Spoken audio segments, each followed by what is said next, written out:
Kanye West went from working at the Gap, clearly all the way in the past, to working with the Gap. So he struck a new deal, a 10-year deal with the Gap, more like a partnership with the Gap.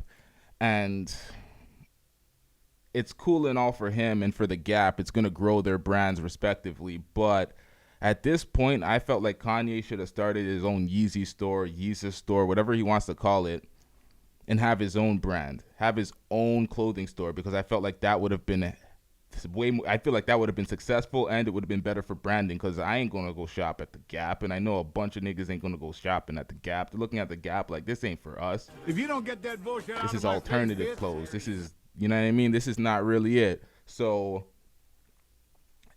I'm guessing he's going to be successful because their stocks went up hugely after the deal. It was a record breaking for them when it comes to stock growth.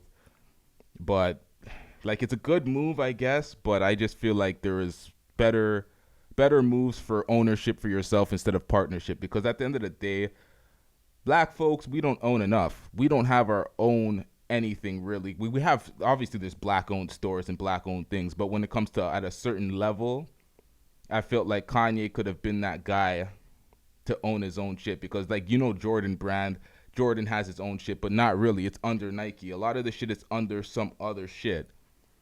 I feel like Kanye could have been a huge name and face in the clothing industry, in the clothing world, fashion world, if he had made his own store. The same way there's an Apple store and there's the Nike store and shit. Like, he could have just made his own shit, but I guess he went the other direction. I guess he felt like it was more lucrative and more easy to grow it with the Gap. So, it is what it is.